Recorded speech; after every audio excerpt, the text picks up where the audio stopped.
to start recording it today? Okay, great. Okay, well, welcome everyone. And for people who are new to our network meetings, our goal with Lily is to bring awareness of coaching supervision in the Americas. So that's our main goal. So this network is open to anybody who is interested in coaching supervision. We have coaching supervisors, students, coaches, anybody who is curious or interested in the topic is welcome. Originally, this network is focused on the Americas. We have people from North America, Central and South America, but we welcome everybody from all over the world. We have some friends from Europe, so welcome to our call today. And we have different presenters every time. Today we have Jeff Nally with us. And before I introduce him, I want to ask everyone just briefly to say your name and where you are joining us today, because our second goal with Lily, this is to be a place for people to support each other, to develop relationships, and to be a network of colleagues supporting the development of coaching supervision worldwide. So we want to also bring opportunity for people to get to know each other, to support each other in the work that we are doing. So with that in mind, I want to, let's go around very briefly and just say your name and where you are calling from. So for people who do not know me, Damien, I am calling from Los Angeles, California today. Didi Osborne from Colorado. Michelle from France. Nathalie Dubé from Montreal, Canada. Rodrigo from São Paulo, Brazil. Teresa from New Jersey. Louise from Barcelona in Spain. Lori from Victoria, Canada. This is Mesa from New York. Michelle from Golden, British Columbia, Canada. Tina from Spokane, Washington. Jeff Nally from Louisville, Kentucky. Leanne from San Francisco, California. Tom, do you want to go again? Tom, where are you joining us from? Tom from Boise, Idaho. Okay, welcome. Michael Cullen from Montreal. Eliane from Mexico City. Susie, originally from Mexico, right now in Miami. Kim C., Los Angeles. Poyi Dorian from Columbus, Ohio. Janet Harvey, Whidbey Island, Washington. Jamie Tenzer, Los Angeles. This is Maximus from Miami.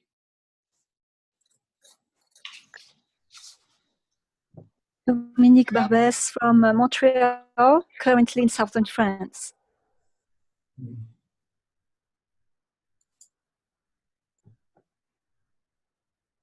Joanne, you're on mute.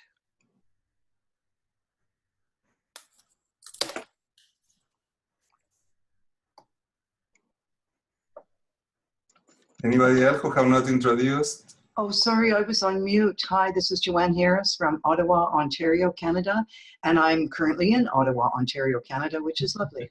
Great.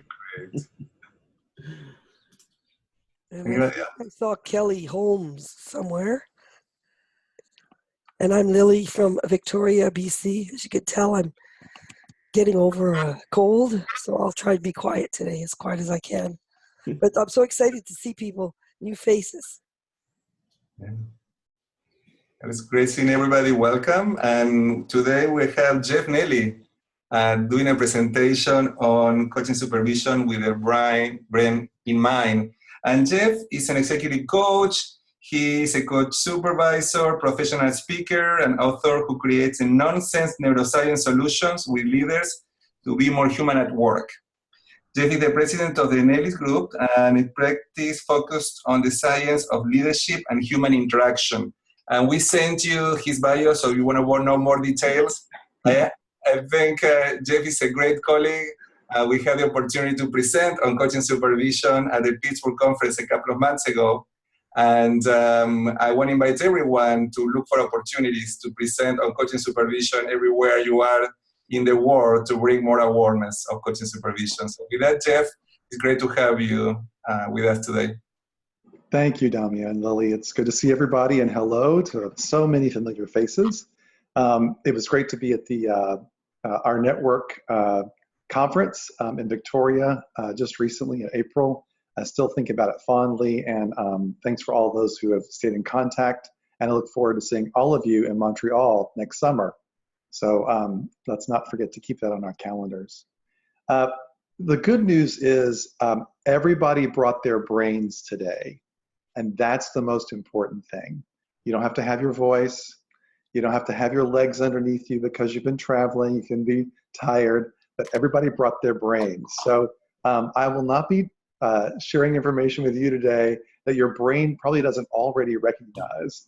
What I want to do today is to give you some context and examples of how I've used the neuroscience and the brain science in coaching supervision, and what I think it might be able to help us do or be new, better, different, or maybe just an option for us to pull forward when we need it with our coaches that we're supervising. I started the executive coaching practice at Humana, a health insurance company here in the US back in 2006.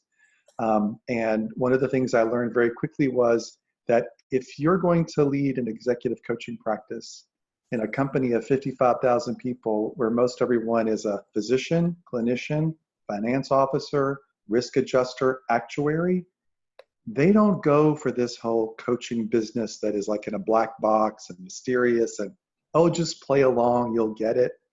They wanted to know what the science was and what the profession looked like. And so introducing the neuroscience of coaching and teaching those leaders how coaching actually works, what reflection does for you in your brain, how questions actually help you come up with answers, even though they're reflective and they don't focus on the problem at all. That turned out to be a really big win for that organization and for me. It was a really great experience, and I led the coaching practice there for about 9 years. I started a women in leadership group coaching program for the top 120 women in the company. And it was about 2010 when I got notice that coaching supervision is really a thing and could be really useful for me as a full-time internal coach, and also for my colleague whom I hired as an internal coach. It took a while before Humana even acknowledged that supervision might be helpful, and frankly, my deepest dive did not come until 2016 with Damien and coach supervision certification. So I've had a long courtship with supervision. We fell in love a long time ago, and now we're married. So today I share with you some applications that we can use as supervisors with our coaches, and some applications we can use for ourselves. That does not mean that you don't have your own applications, which is why you brought your brain today.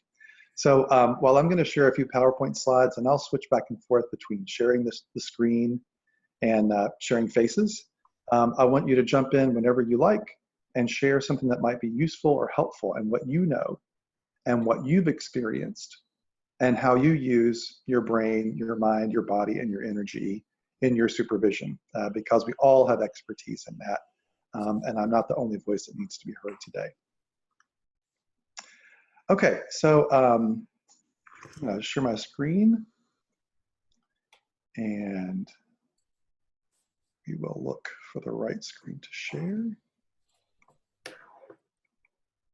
Okay, so you should see a title slide. It says Coach Supervision with the Brain in Mind, Neuroscience Applications for Supervisors and Coaches. So I've made this, these slides in a PDF file that's available to all of us. And I also have a little handout I'll share as well. Damien, do we set up a Basecamp for this group, or do we just email things to each other? We are opening the website this week. So we are going to put it in the website so people can go there and download it from there. Good. This will be your motivation to go check out the new website and for us to get a lot of test hits and see if it's really working. So the PDF of today's slides will be shared there. And you're welcome to follow up if you have any other questions as well.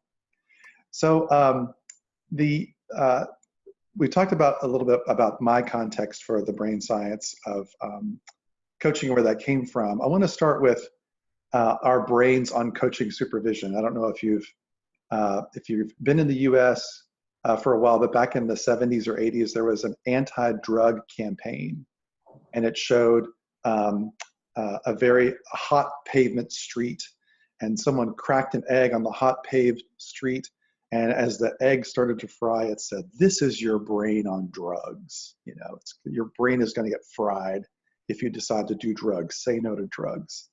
Well, that's not what we want. We don't want our brain on drugs, but we also have to have our brain in certain places, certain states, certain levels of energy to be a great coach and to be a great supervisor. So I want to talk just briefly about our brains on coaching supervision. Some of this will be a repeat for many of you. Others you'll think back to our conference back in April in Victoria and go, "Oh yeah, we talked about that." Basically, there's 3 areas of the brain from my perspective. These are all macro, generalized areas of the brain that we need to pay attention to for ourselves as supervisors when we supervise, and also for our supervisees, for the coaches that are in our supervision session. The first is their limbic system, obviously. That's the red section in the center, the emotional center of our brains, the amygdala, where we filter everything and which will be fired up and active during coaching supervision sessions. So that's an important part of the brain for us to pay attention to. The second part is toward the front, right behind the forehead. That's the prefrontal cortex. This is where we assess ideas, where we have potential answers and responses to those reflective questions. It's where we have our aha moments, where we connect 2 neural maps or 2 strings of neurons that didn't connect before, and suddenly there's a synapse that joins and we realize, oh, we might have a new idea there. So that's the prefrontal cortex, the part where we have active thinking and take in information, tease things out and decide what to do with it. The other part is the long-term memory, and I'm putting that kind of at the back of the brain, just as a general reference to all the things that are automatic, if you will. All of our stored experiences, all of our memories, all of the things that we know and do and are that are on autopilot, so that our brain doesn't have to use energy to think about those. In supervision, there's a dynamic that happens between all 3 of these, and they all can't necessarily be active and activated and overwhelmed at the same time. So when we think about our limbic system and the emotional center of our brain, if we're in the midst of an amygdala hijack, or our supervisee is in the midst of a very emotional moment that is taking her to very strong highs or very deep lows, that will shut down the prefrontal cortex. We know from functional MRI studies that when our emotions are overly elevated, that our prefrontal cortex actually shuts down. We can't have both of those in really strong play at the same time. So having our emotions in a neutral to slightly positive state, that reflective state, really opens up our prefrontal cortex, creates more activity there, lets us know in functional MRI studies that we're likely to have a more aha moment setting to occur, that the conditions are right for us to think differently. And we have probably very little activity in the long-term memory. We're not really focusing solely on past experience and trying all the things we've tried before. Coaches have probably done that before they come to a supervision session. We've probably exhausted, as coachees in a supervision session, all the things we knew top of mind to do or that had worked in the past, and we're looking for new ideas and new thought. So throughout our supervision, it's nice to know that there is a dynamic, and that when we or our supervisee is experiencing some extreme or high or deep emotions, that their prefrontal cortex may not be fully active at that moment. But when they're in a reflective state and their emotions are neutral to slightly positive, there can be a lot of prefrontal cortex activity. Now, as supervisors, we all feel at the end of a session, how kind of exhausting it is for us, how maybe energized we are, but how much energy has moved around. And when we use this prefrontal cortex, this spot right behind our forehead that's very small in relation to the rest of the size of our brain, it does take up a lot of glucose, a lot of energy, a lot of potassium right out of our system.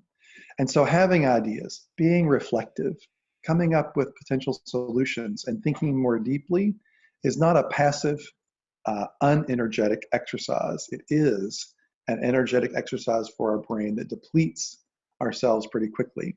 So if you or your supervisee at the end of a session feel like or say things like, wow, my brain is really tired, or wow, that was a lot of heavy lifting for my brain today, it really was. That's the purpose of new thought. That's the benefit of reflective states, is that we can do more thinking and we can have more insights. Okay, so enough about the brain lesson for today. Let's move on to some applications. So when oops, let's go back up. When I start a supervision session, I have noticed that when I have new supervisees and we're in our first or second session, that they typically come with a lot of pent-up emotion. Even though we do a lot of great contracting and a lot of prep work, and we tell the supervisee to bring a case or think about something that you want to bring forward in your session that's happened in the past couple of weeks, I tend to see the first couple of sessions where a supervisee comes with their emotions pretty elevated. Some are worried about, have they brought the right case? How will they use the hour? And so there's a little bit of apprehension. Damian and I and others experience this when we, and you probably have too, when you exhibit at coaching conferences and someone comes to the table and says, tell me about supervision, and you explain to them what it is, and then, yeah, they kind of get it, but you also see this look in their face like, oh, that sounds like something I've never tried before, something I hadn't thought about. And so I really want to get my supervisee, my coach, in a space for reflection. So many of you probably do lots of different things. Meditation, there's all kinds of exercises to do. One that I use is called clearing the space.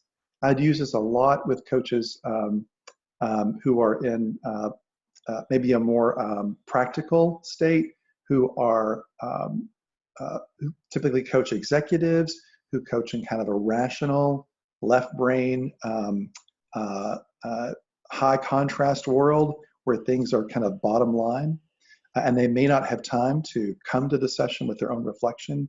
So we want to clear the space just like we clear off our desk when we're getting ready to start to do a new project, or we need a lot of room to think and to bring resources at our fingertips. So the first thing I ask is, what's in the background for you? And have them use this as a statement where they fill in the blanks. And when I say background, I'm going back to that long-term memory. What's in the back of your mind? What is your brain trying to get you to pay attention to that you do not want to bring to this supervision session? So I'm really trying to get their brains to focus on and excuse what they do not want to think about during the session. We do this a lot in our own meditation. A thought comes in and we just send it right out. This is kind of a simple verbal exercise to help a coach do this with us. So they state, what's in the background for me is blank, and they just name the thing.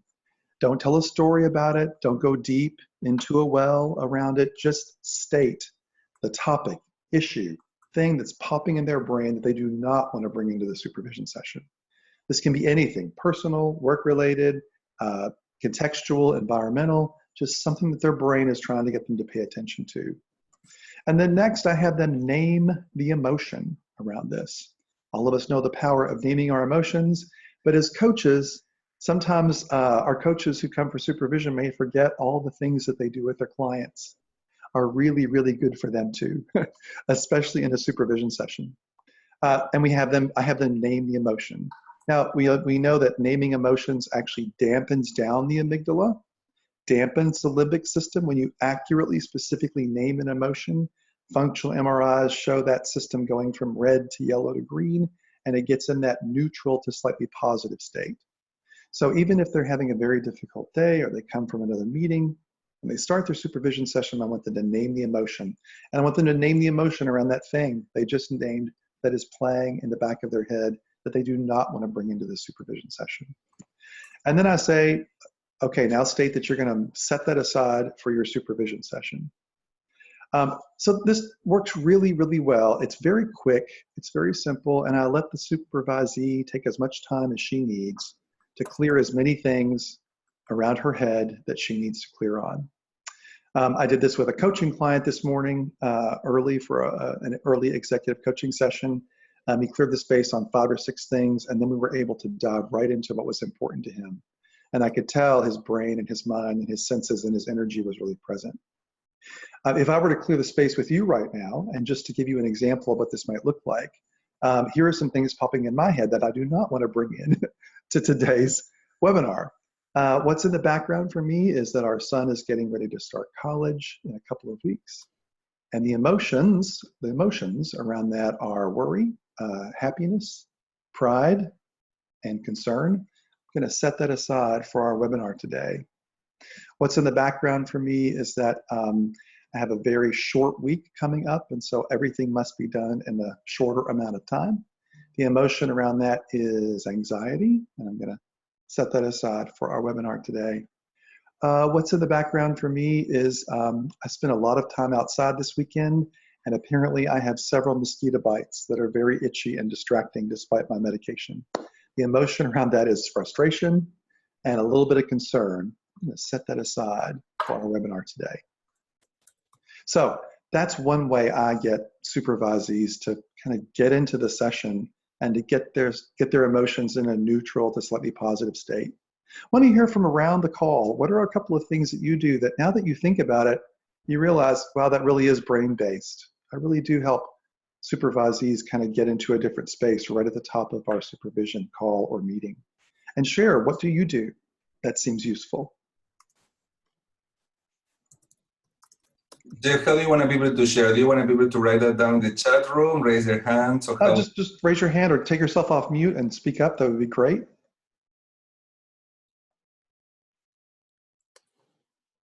I do breathing exercise, Jeff, just to get centered. Just breathe. Focus on that for a few seconds. Exactly, yeah. And we know the breathing connects with the autonomous and non-autonomous nervous systems, and that helps our body and our brain and our energy kind of get in a reflective state. What do others do? I stand up, make sure the desk is cleared, everything's right, and basically sit down and say, that was that, this is now, and what do I need to do to be fully present? And what do I envision this, how do I envision this going so that it's a success for the coach that's coming to me? Excellent. So the space and the environment signals. Very important, right? Yeah. What else? Hi, this is Eliane. I get myself in a coherent state. I do heart math techniques. So I make sure I do a heart coherence before I start. And many times I share this with my coaches. And we actually start doing it together every time we start a session. And it's just very easy breathing technique. And it adds the focusing on something that is a positive emotion for them, either appreciation or love or kindness or something like that. Great, excellent. We'll take time for one more. What else do you do for yourself or with your coaches that you're supervising to get them in this state? I'll say for myself, I try to clear my calendar at least 15 minutes before. And then I've gotten to the point where during, just so I have total concentration, I turn off my email so that the emails don't pop in the computer while I'm having a session. That's great. Thanks for that. So yeah, lots of different techniques. I think one of the things that's coming up for me as a supervisor is I can't really discount this anymore. I need time to do this for myself. And I also really want to make time, especially for my supervisees in their first or second session, to get them in the practice of doing something either before they come or with me while we're present, to both get present to the session. Okay, so let's move on to some other approaches. So one of the things that I know that we want to experience, we want our coaches to experience in supervision, are emotional responses. We don't want to cover them up. We don't want to hide them. We want them to come out. We want them to have a state in their supervision session where they can reflect and real emotions come up for them. However, there is a usefulness in bringing a dampening to emotions when they get out of control for ourselves or the supervisee, or when the supervisee has had enough of that emotion and is trying to get back to that reflective state. So this has come up, I'm sure, for you as well. It comes up for me in with supervisees sometimes when they are really in their own reflection and reflecting on their own stories and their own emotions, and then they get drawn into that. And I let them stay there, but I also check in to find out when they're ready to come out of that. Are they ready for a question? Do they want to share more about that, or are they ready to decide what they want to do with that emotion? And so helping ourselves and our supervisees dampen emotional responses when they need to, so that that prefrontal cortex can open up again and they can get into that thinking state. That reflective insight state can be very important and empowering. We've probably all had occasions where someone's emotions really did carry on, and that's okay. It's their time to use that. But we also wonder if I could teach this person how to then dampen or at least manage that emotion momentarily so they can decide what to do with it, instead of getting so drawn into the emotion that then they can't think for the next few minutes, or they can't move forward, they get stuck. These are some ways to do that. And these come from a variety of sources. They all point to some of the same notions. And it's about helping our clients who are coaches dampen those emotional responses when they need to, reflect, and then repeat. We want them to reflect so they can keep moving forward, experience another emotion, have another insight, use the rest of their brain and not let it stay hijacked by an emotion. So the first is to accurately name your emotion. Now, we talked about that in clearing the space, and that's a really important thing to do. Many of us have a pretty good emotional vocabulary list. We're emotionally literate, but a lot of our coaches may still not be. They may not have a big vocabulary. And so I share with my coaching clients a list of emotions. This is not a memorization. It's just a list of emotions. It's alphabetical, and I want them to find the emotion that they're experiencing and name it so they can tame their brain and then move forward. And Damian will share the 2-page list of emotions that I created for my clients. He'll put that on the website. You're welcome to print that out and use it as often as you want. Go to Google and just type in emotional literacy list or emotional vocabulary graphic or image, and hundreds of them will pop up. Use whatever one is useful for you to help you as a supervisor get better at specifically naming your emotion. Am I confused or am I feeling perplexed? Those are close, but they're very different. And our brain knows whether we've accurately named exactly how we're feeling or not. Only when we accurately and specifically name our emotion does it dampen down the amygdala and the limbic system so we can do more and think more. Another way to do this is to reframe. Find a different alternative meaning for what's happening. This is like when a coach experiences something that and shares with you something that's still very painful or hurtful, and they can't change it. It's something in the past they can't go back and undo. And so like a painting that they may not like, but they can't change the painting, keep putting different frames around it. And I'll show you what some of those framing questions are that you can use for yourself and that you can use with your coaches. Reorder. Help prioritize the emotion or the issue that's triggering that emotion. What priority does this need to be for me, and when does that occur? Normalizing it. Now, I don't mean normalizing in the sense of kind of like our society has called it now, which means, well, it might be illegal or unethical, but as long as so-and-so does it, I know she's a great coach supervisor, so I can do the same thing. It's normal. No, that's not what I'm talking about. Normalizing is identifying what is not so unusual that it's never happened in the history of the universe, right? A lot of times ourselves or our coaches come thinking, only this happens to me. I'm the only coach in the whole world who's ever had this problem with their client. No, you're probably not. And realizing that you're not starts to dampen down that emotion and let you do something different with it. And then finally, repositioning.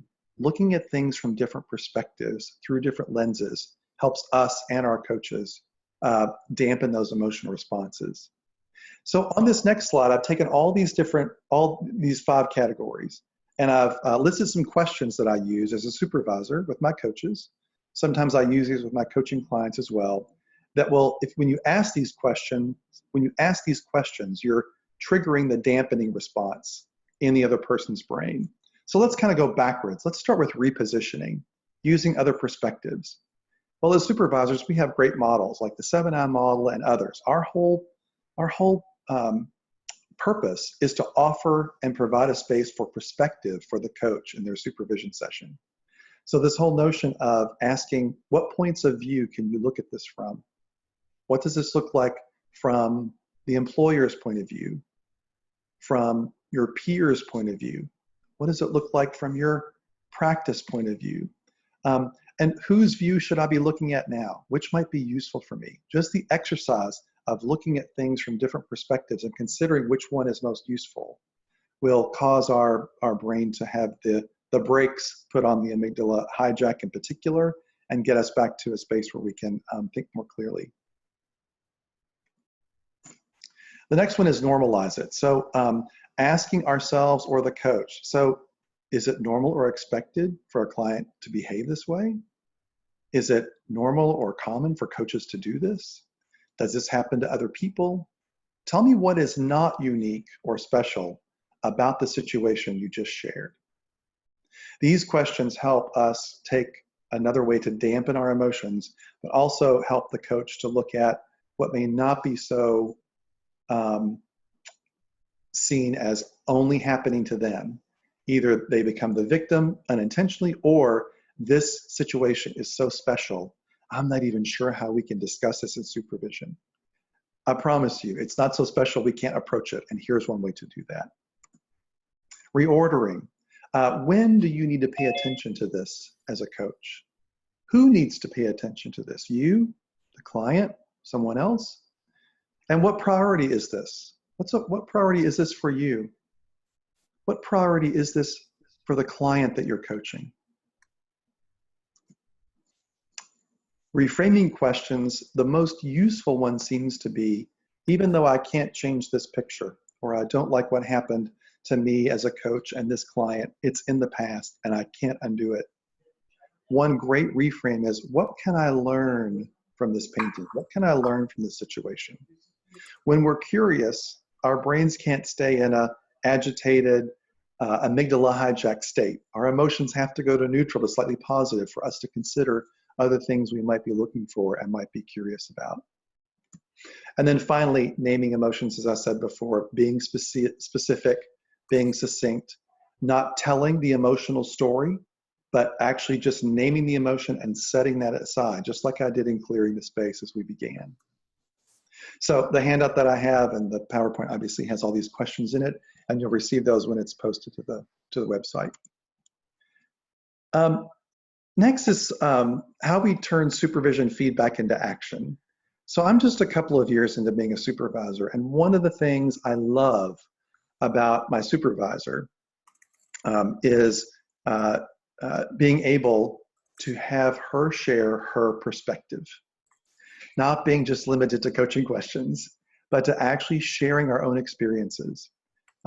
This notion that we are professional peers who are co-creating a supervision experience allows us to share our own experiences, even advice or guidance or information, and that's powerful. Sometimes that turns into a feedback moment, or it sounds like feedback, whether we mean it to be or not.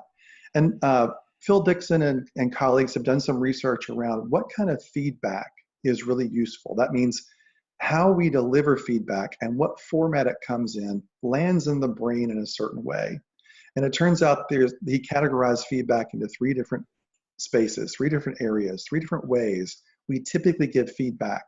And I think in supervision, it's useful for us to think about this, not so that we can eliminate the ways that don't land in the brain most usefully, but that as we give our perspective and we tell our story, or we give feedback to a coach in a supervision session, that we do it in a way that will land in her brain in the most useful way possible. So here's what his research says. The first type of feedback that is typically given or can be given is a generalization. We may give feedback to a supervisor that says, you need to create a better contract with the coach and the client. The contract between the 2 of you needs to be better. That's general. It's not bad. It's not good. It's just general. The second one is a task type of feedback. telling the coach, contracting on useful criteria like scope or scale and time span might be really helpful. And then there's tasks plus detail. And this kind of feedback sounds like this. So maybe creating a written contract between the coach and the client that contains start dates, stop dates. What marketing and business areas will be covered in supervision and which ones you do not want to cover in sessions. Different ways to reflect on cases. Please bring 3, and here's 3 ways. Here's the prep work you need to do. Sorry for interrupting you. Do you want us to be looking at your slides because we are not seeing them now? Oh, I'm sorry. I'm so sorry. I thought it was shared. Apologize. No, it's okay. It clicked off. There we go. So these 3 types of feedback are the ones I was talking about. So the task plus detail is this whole laundry list, as we say in the US, right, of all the things that we might do and experiences we might share as supervisors.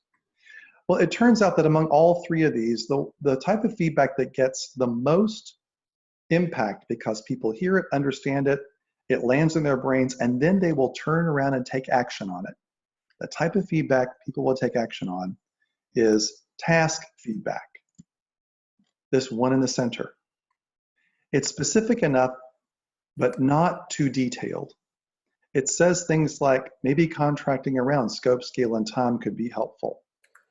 And while we might think of all the different ways that contracting might help this coach or the coach's case, we don't go into that detail. We can offer that as perspective, but sometimes it's good to catch ourselves. Am I offering too much detail so that they don't know what to do with that? So in those situations where we're giving feedback or we're sharing our own perspective, I think it's great to be authentic and open, but realize that coaches come to us and they take our experiences in some ways as feedback for their particular case, an experience that might be applicable to their particular situation. So after we've shared what we think we've shared, it might be useful to say, how can I make this a task-oriented piece of feedback just to see how it lands and if that's useful for them? While we're not telling them what to do, we're giving them feedback in a task context that lets the coach decide, is that useful for me or not? The other types of feedback we give, it turns out, are in Dixon's research, people do not take action on, and even if they do, it doesn't change their performance. It doesn't help them solve the problem they came with. It doesn't help them answer the question they posed to you as the supervisor who's offering to give them to share your experience or to give feedback.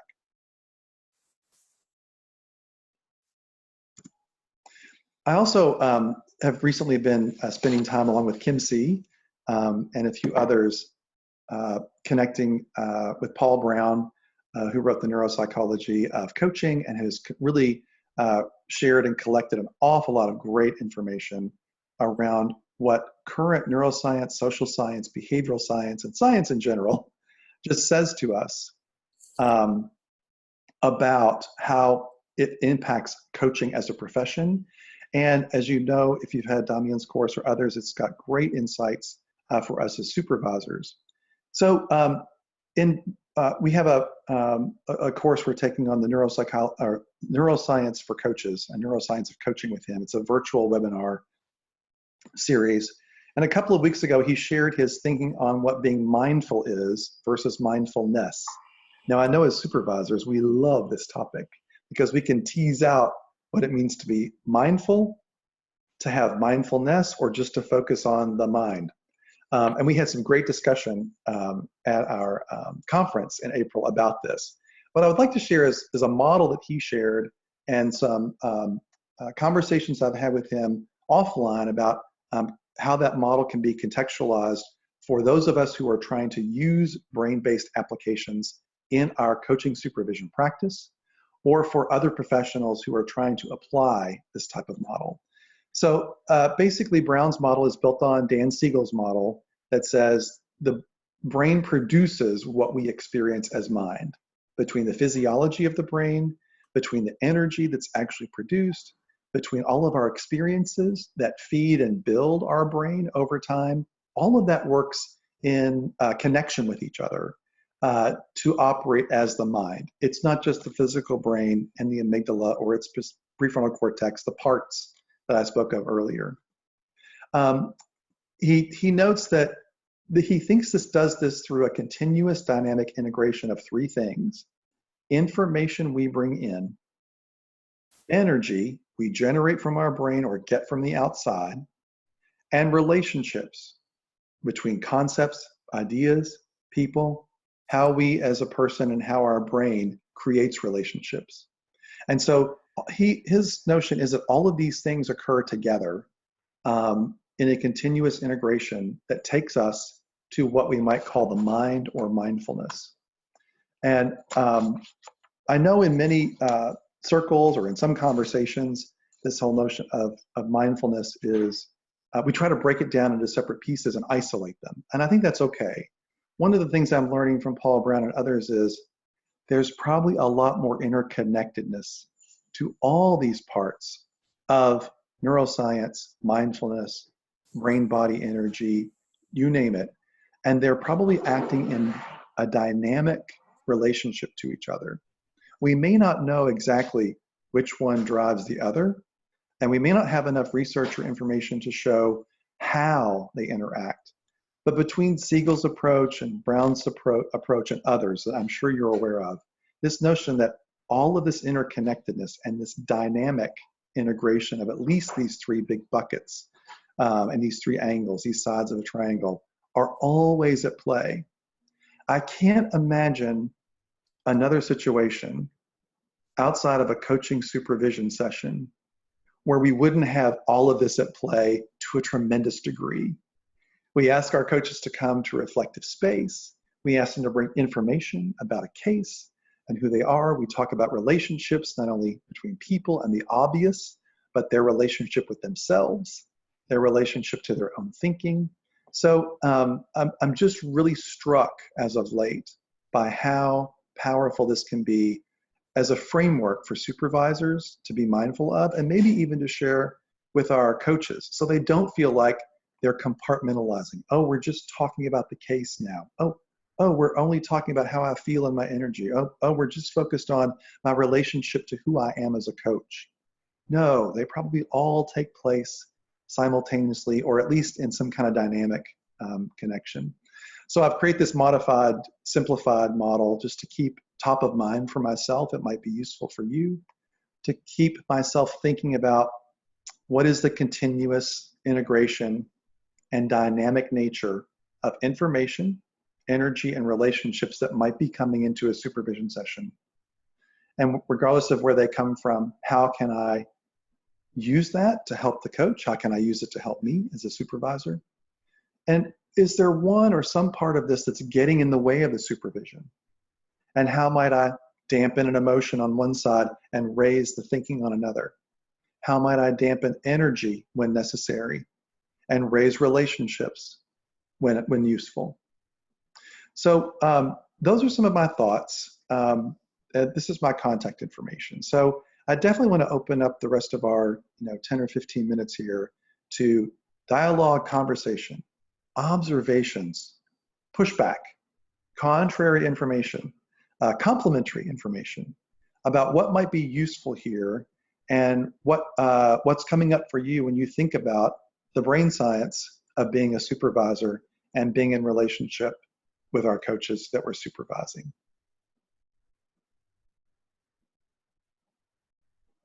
So who would like to unmute themselves and go first? I'll watch the screens, but if you can jump in, that'd be great.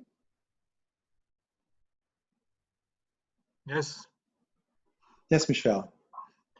I have heard that you started with internal coaches.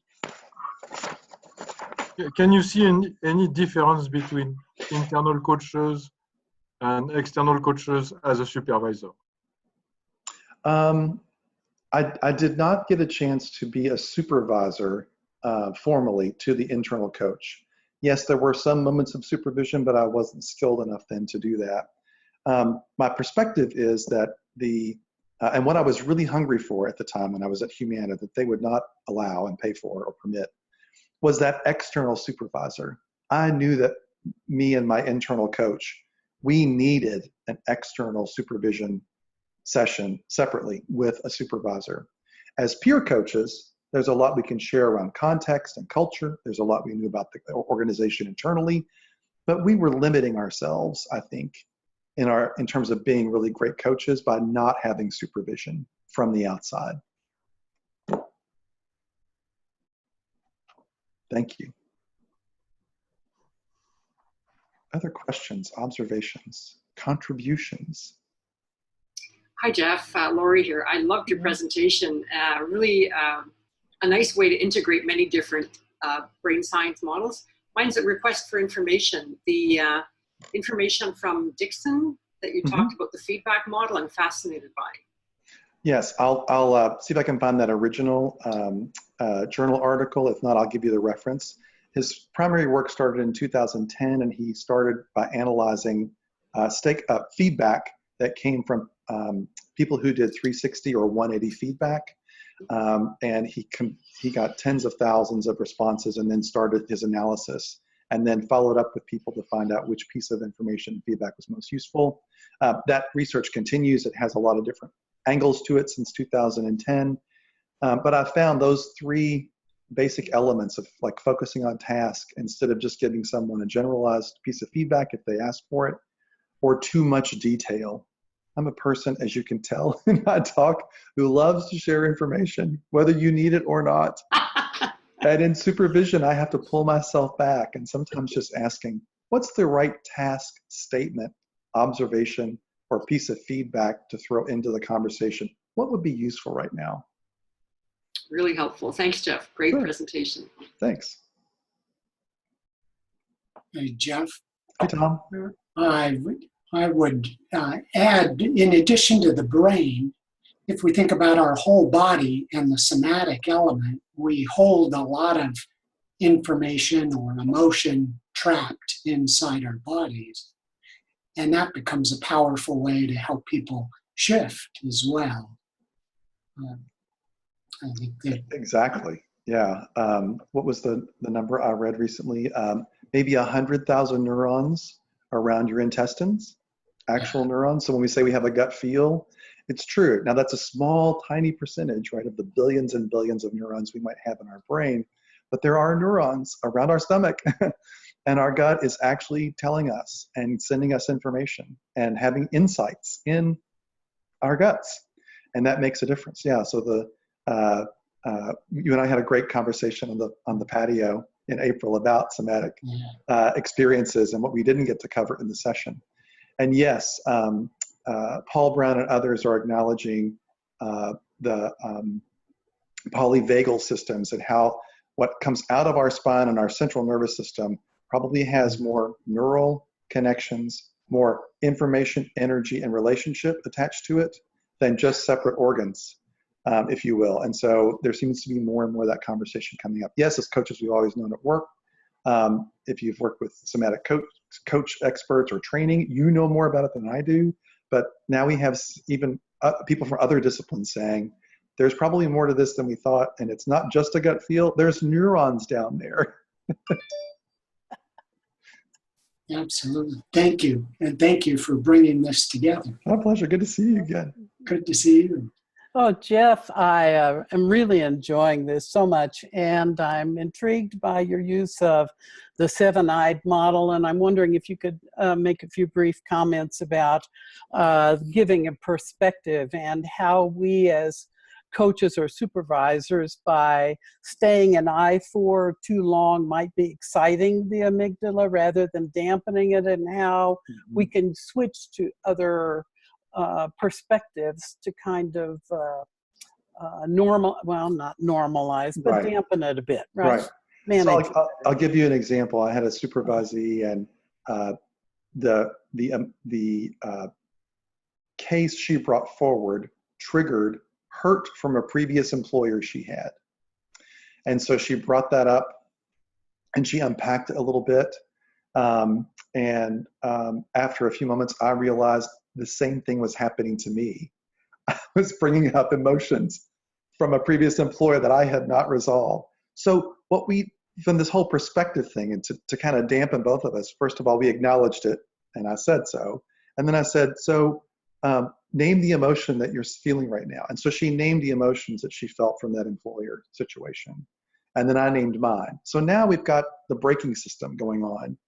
And then I asked her what she wanted to do. I said, do you think you need to unpack that to be able to help this client?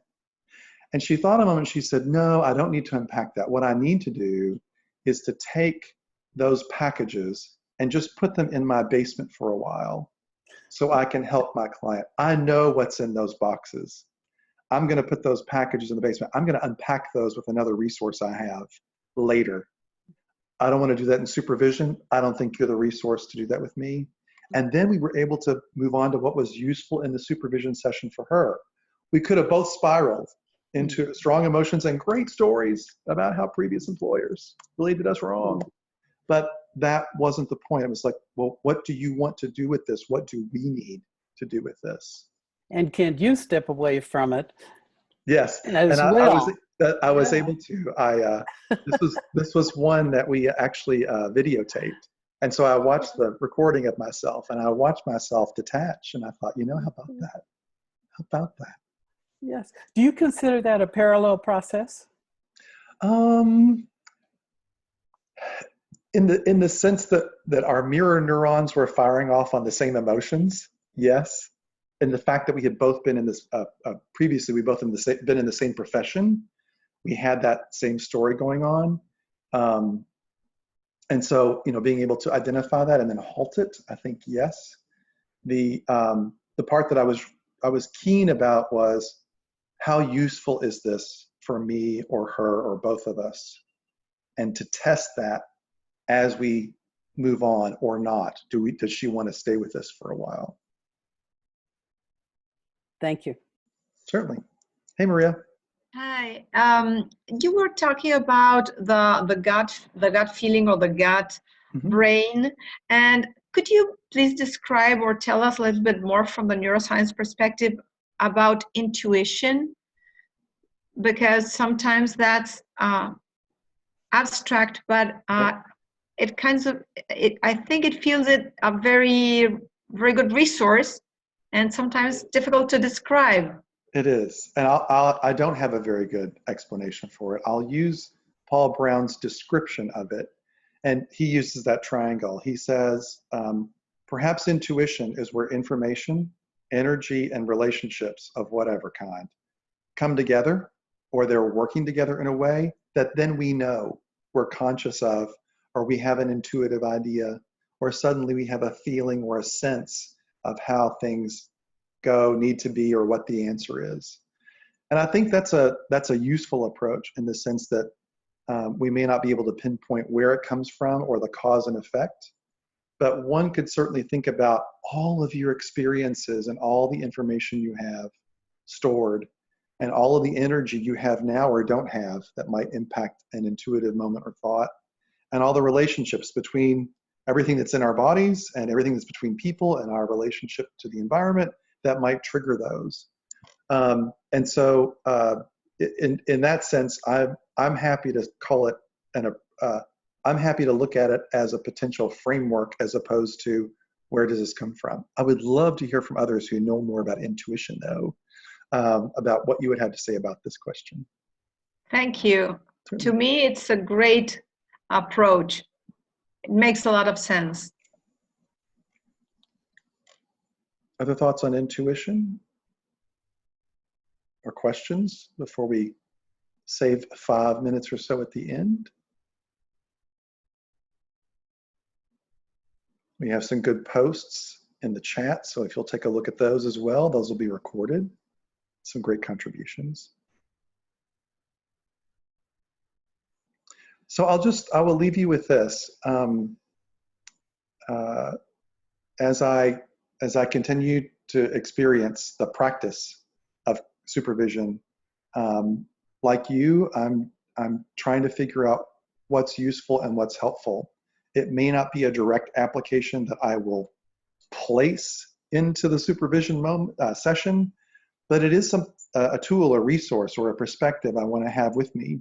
So in the moment, it might be useful for me as a supervisor, or it might be really useful for the coach that I'm supervising. So I hope you'll take today's presentation, also the PowerPoint slides that you see, strictly as opportunities for you to reflect on and determine how useful they are. It's certainly not a treatise or a prescription, but I'm a person who likes to look at the science behind what's happening and then figure out what is the application, what is the touch point to activity or the moment where this might be useful, and how might I practice that and see if it works and get better at it. So thank you all for the time and attention today. It's always great to be with this network of folks. I'm so glad to know more people because I went to the conference, and I hope to see all of you next year as we move in June, I believe it is, to our next conference in Montreal. Thank you, Jeff. That was a great presentation. And yes, it's a great opportunity to invite everybody to save the date, June 13th and 14th next year in Montreal.